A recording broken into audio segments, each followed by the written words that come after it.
se vienen a una ciudad determinada, allí hay,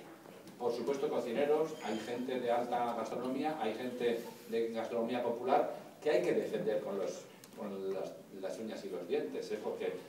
como en los últimos tiempos la prensa, los medios apoyan siempre mucho más a la cocina innovadora y a la cocina creativa, parece que el que hace una cocina tradicional buena se olvida de él. Es verdad que hacer cocina tradicional buena no quiere decir hacer buena cocina, ¿eh?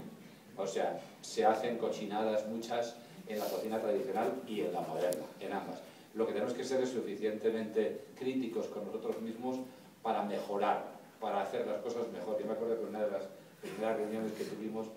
en la Secretaría de Estado, yo decía una cosa muy niña, muy sencilla, muy tonta, de la autocrítica que nos tenemos que hacer, ¿no? Tenemos unos bares y unos sitios de pinchos o de tapas o de banderillas, como le llamamos en cada sitio, maravillosos, pero para un extranjero entrar en un sitio de estos y ver todo el suelo lleno de restos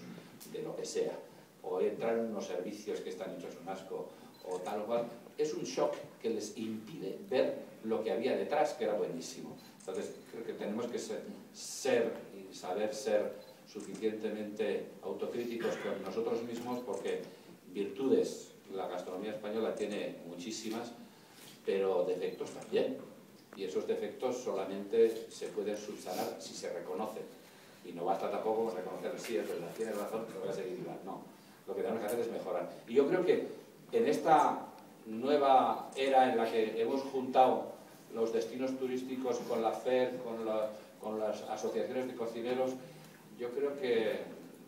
ya hemos conseguido cosas grandes, pero podemos conseguir cosas muchísimo mejores. Luego están los acuerdos que se han hecho con paradores, que son puntos de referencia importantísimos, con